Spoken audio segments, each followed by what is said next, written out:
वर्तमान को नमन। समाज के सभी जिम्मेदार लोगों को मैं चाहूँगा कि इस वीडियो को बहुत ध्यान से देखें। अपने समय में से कीमती टाइम 10-15 मिनट निकाल के देखें, पूरा वीडियो ध्यान से देखें। उसके बाद अंत में मैं आपको इसके डिस्क्रिप्शन में सारी चीज़ें बताऊंगा कि कहाँ का केस है और कैसा केस है। प्लीज़ इस वीडियो को ध्यान से देखें। चलो हट जाओ। काम करने दो। जाओ तुम। ले आ जाओ मंजीत को लोकेशन भेज दिया यही रहो तुम सुना मत। एक महीने में चलो। देना तो अब आइए डिटेल पहले नोट किया जाए तब यहीं से सीधा 3 फीट की यही है, मतलब ये इतना छोटे लंबा है। और अंदर कमरा, अंदर दिखाए ये कमरा किसका है? ये कमरा हमारे बाबू का है। यही मांग रही थी मेरी मम्मी, तो दिए नहीं थे। कुल कितने लोग हैं परिवार में आपके? इस परिवार में हमारे 5 लोग थे, तो हमारे मम्मी पापा और हम 3 बहनें। पिताजी कितने भाई हैं?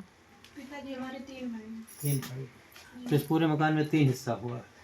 नहीं, अदिया में 3 हिस्सा कर रहे हैं। हमारे बाबू 2 भाई थे। हमारे बाबू 2 भाई थे। के बाबा दो भाई रहे बाबा कहा बाबू का सरकार उनके 2 भाई चाचा मैंने रहे इनके पिताजी के। अच्छा।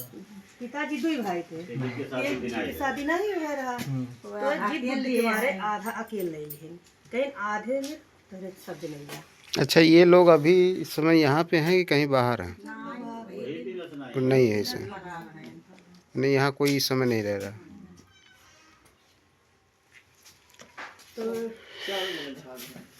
जी, वो मौके पे बगल में हमारे क्यों रहा सीजन बगल में बहनी पे उहे रही गए। तो ये माता जी जैसे ये जो हुआ है ये कैसे हुआ, मतलब किस आधार, कैसे मान लो बंटवारे तो हो ही गया है, तो नहीं जैसे उस टाइम जो है जैसे जो घटनाएं हुई है वो केवल एक छोटी बच्ची थी जी। और कोई भी थे? और वो घर क्यों नहीं रहा। जब घर आया तो मेरे थी दिखिया चला देखा दीदी खान का हो अल्लाह खुला गई देती मेरे अम्मा तो फांसी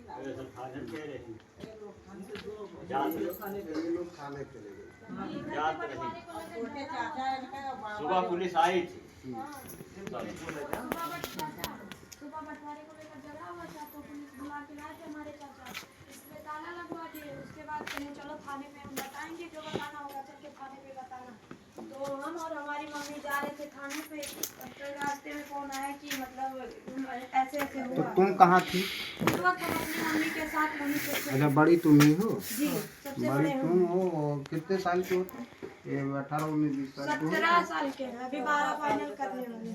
14 साल के वो थी जी, रही है वो 8 और जो सबसे छोटी है वो वही थी यहाँ घर पे? जी, वो कितने साल की होगी? वो 7 साल की है, 6 साल की। जी। हम जात रहे हमें मार के भगा देने घर में उसको मार के एक थप्पड़ बाहर कर ये दिए हमारे घटना चाचा। किस कमरे में हुई है? जी, इस कमरे में आइए। इसमें हुई है? कमरा पाए हैं एक ही कमरा है, इसी में रहते हैं। अब देखिए जरा किस तरह रहते हैं हम लोग। अंदर चलिए। इस कमरे में देखिए, यही कमरा है। इसी पंखे में लटकाए थे हमारी बहन। ऐसे उस दिन आज तो नहीं, तो उसमें तो शायद चारपाई या कुछ तख्ता कुछ दिख रहा है। जी जी, यही चारपाई है और वो पंखा है, वो तख्ता है। और पैर एक तो नीचे आ रहा है एक पैर जमीन में टेस्ट था, एक पैर खटिए पे था, चारपाई और पे भी था। ऐसे मुड़ा हुआ। जी। तो उसको वीडियो बनाऊंगा।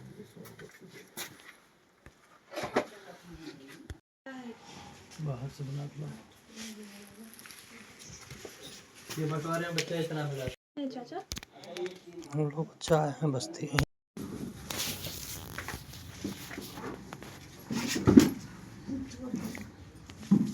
तुम घर पे थी बच्चा? क्या नाम है तुम्हारा? अनन्या चौधरी। अनन्या चौधरी। कौन सी क्लास में पढ़ती हो? कक्षा 3 में पढ़ती हो। तो तुम और तुम्हारी दीदी थी यहाँ पे, तो क्या हुआ दीदी को? हमारे चाचा चाची जब हम हमारी दीदी और हमारी मम्मी रास्ते में जा रही थी घर से। हाँ हाँ। तो हमारे चाचा चाची हमारे कमरे में आए, हमारी दीदी से मार के कान का लिखवा रहे थे। उसके बाद हमें मार के बाहर भेज दिए। उसके बाद मैं छत पे चली गई, मुझे पता नहीं था।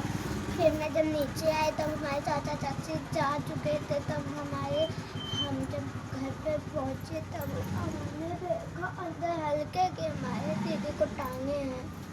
तो तुम्हारी दीदी से कुछ लिखवाए भी थे? तुम्हारे सामने लिखवा रहे थे? लेकिन हमारी दीदी नहीं लिख रही थी। अच्छा, लिख नहीं रही थी। अच्छा, तो मार के लिखवा रहे थे। तो फिर तुम वहाँ थी तो तुम वहाँ से चली कैसे गई? मुझे मार के भगा दिए। कौन मार के भगाया? चाचा चाची चाचा चाची मार के भगा दिए। क्या बोले? कहे कि तुम बाहर जाओ। अच्छा मैं नहीं जा रही थी, फिर मुझे मारे तब मैं चली आई। अच्छा, तो कहाँ गई थी तुम? छत पे चली गई थी। तुम छत पे चली गई थी? फिर मैं वो लोग दरवाजा बंद कर लिया। उसके बाद जब मैं नीचे आई तब मैंने देखा मेरी दीदी को टांगे हुए हैं। दरवाजा बंद कर लिए थे जब तुम यहाँ से निकली हो? तो कितनी देर बाद तुम नीचे आई? बहुत देर बाद। बहुत देर बाद आई। तो फिर कमरे में गई हो तो दरवाज़ा खुला था कि बंद था? खुला था। अच्छा, फिर क्या देखा तुमने? मैं जब खिलौना रखने गई, मैंने खिलौना रखा था, मेरी दीदी को टांगे हुए थे। दीदी को टांगे हुए थे कि दीदी खुद उस पे टंगी हुई थी? दीदी को टांगे हुए थे, दीदी खुद नहीं टंगी हुई। अच्छा, तो फिर चाचा चाची कहाँ थे उस टाइम? उस टाइम वो लोग भाग गए थे। यहाँ नहीं थे कोई? जब तुम नीचे आए हो तो सिर्फ तुम्हारी दीदी को टांग के चले गए थे? अच्छा, तो इस बीच में तुमने आवाज़ नहीं कोई सुनी? अच्छा, फिर तब से चाचा चाची नहीं दिखे? तो तुम्हें क्या लगता है? मेरे चाचा चाची ने मारा है। तुम्हारे चाचा चाची ने मारा है, ऐसा तुम्हें लगता है? दीदी का क्या नाम था? पलक चौधरी। पलक चौधरी। पढ़ती थी? कौन सी कक्षा में? 8। 8वीं में पढ़ती थी। और तुम कौन सी में बताइए पढ़ती हो? कक्षा 3। कक्षा 3 में पढ़ती हो। कौन से स्कूल में? इंग्लिश मीडियम प्राथमिक विद्यालय सिट्टा। अच्छा, तो उस दिन छुट्टी थी? अच्छा, इतवार था, संडे की छुट्टी थी। अच्छा, और मम्मी कहाँ गई थी? मम्मी जा रही थी थाने पे। अच्छा, आप कौन है इनकी? उनकी माँ। आपका क्या कहना है इस मामले में? क्या कहना है, जब मार के टांग दिन तो का कहे साहब। हम्म न्याय चाहिए और क्या चाहिए? हम्म न्याय चाहिए। मार बेटे को मार लेन तो का करे, मार के तो इससे पहले भी कोई बातचीत आप लोगों की हुई थी इनसे? हाँ, झगड़ा तो रोज करते हैं। झगड़ा रोजे करते हैं। कहूँ घर का लेके, कहूँ खेते के लेके, रोज झगड़ा तो करते हैं। हाँ, मारो रहे दुर्दाई। किसको? इन्हें मारे रहे, पूजो मारे रहे। पहले मेरे चाचा आते थे, हमेशा मारते थे। हमें मारे थे, हमारा हाथ फूल गया था। कहते थे तुम्हें, तुम्हारी मम्मी को और तुम मर जाओ, तुम्हारी मम्मी मर जाए, तुम्हारे पापा मर जाए, तुम्हारी तीनों बहनें, तुम और तुम्हारी दोनों बहनें मर जाएं। हमें रोज ऐसे धमकी देते थे। जब हमारे चाचा आते थे तभी हमें ऐसे धमकी देते थे। उस दिन भी ऐसे धमकी दिए थे, कह रहे थे कि मार देंगे, ऐसा करेंगे, वैसा करेंगे। और हमारी जो मरी है पलक, उसे मारे भी थे। यहाँ पे काला हुआ था उसके हाथ में, और उसे मारे थे। और हमारी मम्मी को सिर में मारे थे उस दिन। और उसके बाद पुलिस बुलाए थे और वीडियो बना रहे थे। बार बार कह रहे थे कि ऐसा करेंगे, वैसा करेंगे, और अपना वीडियो बना के सारा चीज दिखा रहे थे। और हमारी मम्मी को मारे थे, वो नहीं दिखा रहे थे। पुलिस को बुलाए थे? जी, हमारे छोटे चाचा आदि अच्छा, चंद्रशेखर, वो हमारे चाचा हैं, वो पुलिस को लेकर आए थे उस दिन। अच्छा,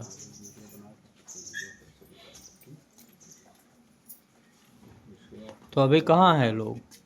चारों लोग फरार हैं। जानकारी में नहीं है? नहीं है। पुलिस क्या क्या कहना है? पुलिस के पास दोबारा गए आप लोग? पुलिस हमारी कार्रवाई नहीं सुन रही है। कौन सा थाना लगता है आप लोगों का? दुबोलिया थाना। अच्छा, तो किससे मिले थे, किसी से? अब हम ये नहीं जान रहे हैं। थाने में गए थे कोई? थाने पे हमेशा जाते हैं, बार बार बुलाते हैं और उसके बाद रिपोर्ट देने के लिए भी बुला रहे थे। धोखे से दूसरे के कागज पर साइन करवा रहे थे। हाँ दूसरे कागज पे साइन करवा रहे थे वो। हाँ। तो आप लोगों के साथ और भी कोई जाता है थाने पे? हमरे के उस बार नहीं भैया एक लिया जाई थे हम्म। कि भाई बुलाई तो न जा। कौन है भाई? ये भाई जाते हैं, हमारे बड़े भाई हैं, वो बड़के जाते भैया। अच्छा, आप हैं बड़े भाई? आप इनके भाई हैं? हाँ तो आप थाने पे गए थे? हाँ, थाने पे गए थे। तो थाने पे किससे बात हुई आपकी? थाने पे बाहर बैठते हैं तो उनसे बात हुआ था। दरोगा साहब जो हैं वो बात ही नहीं कर रहे थे, तो पोस्टमार्टम रिपोर्ट नहीं दे रहे थे। तो वहाँ पे 2-3 लोग से बात किए थे, तो पोस्टमार्टम रिपोर्ट दिए हैं। और वो जो लेटर बोल रहे थे, कोई लेटर मिला है उसकी कॉपी में, उसका कॉपी और वो लेटर फॉरेंसिक में बोल रहे हैं भेजे हैं। तो बोल रहे हैं वहाँ से रिपोर्ट आएगा, उसके बाद कुछ कार्रवाई होगी। और यहाँ 2 लोग को बंद किए थे, 2 लोग फरार थे। अभी इस पता चल रहा है कि वो 2 लोग को भी छोड़ दिए हैं पैसा लेके। जिन 2 लोगों को बंद किए थे? हाँ, वो लोग को छोड़ दिए हैं। और जब यहाँ पे पूछते हैं तो बोलते हैं बस्ती भेज दिए हैं। बस्ती किसी को भेजे ही नहीं है। तो कौन कौन लोग थे जिनको बंद किए थे? अभी नाम हमको नहीं पता है, नाम वो लोग को पता है। चंद्रशेखर और पारसनाथ को बंद किए थे। दिनेश और उनकी पत्नी वो लोग भाग हैं, इस वक्त घर पे नहीं आते हैं कोई भी। अच्छा, तो पारसनाथ और चंद्रशेखर जिनको बंद किए थे, आप लोगों का कहना है कि उनको भी छोड़ दिया गया? छोड़ दिए छोड़ हैं। दे सब वही नहीं। अच्छा, जो बंद होते हैं तो कहते ना, खाली कहा दिन बस्ती भी बोलते हैं बस्ती भेज दिए हैं, लेकिन बस्ती भेजे नहीं है, छोड़ दिए हैं वो लोग। कौन है थाने पे सच्चो, कौन है एसओ वहाँ के? जो हमको नहीं पता, अभी हम आए हैं, 2 दिन हुआ हम बाहर थे। आप लोगों को जानकारी नहीं है? ठीक है। कोई पांडे नाम के है, पता नहीं आपको, कोई पांडे नाम के है। अच्छा, कोई मतलब जो नाता नहीं काम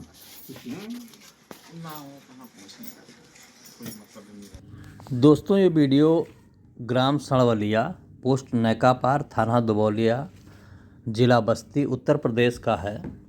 आप इसके कुछ फैक्ट देख लें। इस कमरे में, जिस कमरे में लड़की की फांसी दिखाई जा रही है, उस कमरे की उत्तर से दक्षिण में चौड़ाई जो है वो 8 फीट 7 इंच है। पूरब से पश्चिम में कमरा 10 फीट 5 इंच का है और छत की ऊंचाई 9 फीट है। छत, उससे पंखा जो लटक रहा, पंखे की लंबाई नीचे की तरफ 14 इंची है और चारपाई जो नीचे रखी उसकी ऊंचाई 21 इंची है। अब पंखे और चारपाई के बीच की जो दूरी है वो टोटल 6 फीट दिख रही है, टोटल 6 फीट है। उसमें से उतना लंबा फांसी का फंदा, जिसमें पैर एक ज़मीन पर, एक पैर लड़की का ज़मीन पर है और एक पैर चारपाई पे है। इस तरीके से कभी फांसी लगाई जा सकती है? क्या पुलिस प्रशासन इसमें अंधा हो गया, उसको नहीं दिखता? तो कहीं ना कहीं इस पर संदिग्ध है मामला कि पुलिस प्रशासन उसमें पूरी तरह लिप्त है। इस केस को रोकने के लिए अभी तक किसी की गिरफ्तारी नहीं किया उन्होंने। ये मामला 30 नवंबर का है। 30 नवंबर को संडे का दिन था। आपने अगर सुना है वीडियो तो देखा होगा कि लड़की उसमें क्या कह रही, छोटी लड़की किस तरीके से क्लियर जवाब दे रही, किस तरीके से सारी चीज़ें बता रही है। ये खुली किताब की तरह केस साफ है, जिस केस में कुछ करने की ज़रूरत नहीं है, कोई चीज़ उसमें देखने की ज़रूरत नहीं है। परिवार फरार है जिसने मारा है, एक मासूम बच्ची को मार दिया गया। इसके पिताजी का नाम इंद्रजीत है, जो दुबई में रहते हैं कहीं, और लड़की जो मारी गई उसका नाम पलक है, 14 साल की लड़की थी। इंद्रजीत को वहाँ से छुट्टी नहीं मिल रही, जो उनके पिताजी हैं वहाँ से दुबई से उनको आने नहीं दिया जा रहा। परिवार में कुल एक माँ और 3 बेटियों का परिवार था, जिसमें से एक बेटी को जान से मार दिया गया है। अगर हम लोगों के अंदर कोई कहीं भी कोई आत्मा हमारी जिंदा है तो हम लोगों को इसके खिलाफ लड़ना चाहिए, जो सपोर्ट हो सके करना चाहिए। और इस वीडियो को देखने के बाद मुझे लग रहा है कि आप लोगों की आत्मा तो झकझोर दी गई होगी, आपकी आत्मा को अंदर तक हिला दिया होगा इस वीडियो ने। पुलिस किस तरीके से गई है और किस तरीके से ये कानूनन जो काम होना चाहिए वो नहीं हो रहा है। इसलिए आप लोगों से गुजारिश है कि इस शोक संतप्त परिवार के लिए कुछ ऐसा किया जाए कि ये सत्यमेव जयते की गरिमा को बरकरार रख सके, उसकी इज्जत को बचा सके और अपने लिए समाज में न्याय खरीद सके। इसलिए मैं इस परिवार के बैंक अकाउंट का QR कोड लास्ट में डाल रहा हूं। आप लोगों को लगता है कि 10, 20, 50, 100 रुपये में या आपकी जितनी क्षमता है उसको देने से अगर आप गरीब नहीं होते हैं तो इस परिवार की मदद के लिए ज़रूर इसके परिवार के लिए 100, 50, 10, 20, 50 जो भी आप दे सकते हैं QR कोड पे स्कैन करके और उस परिवार की मदद करने के लिए आगे आएँ, जिससे कि वो परिवार अपने लिए न्याय खरीद सके, क्योंकि गरीबों को न्याय खरीदना बड़ा मुश्किल काम है इस देश में। इस देश में गरीब न्याय नहीं खरीद सकता। अमीर लोगों के पास न्याय खरीदने का पैसा, इसलिए खरीद देते हैं।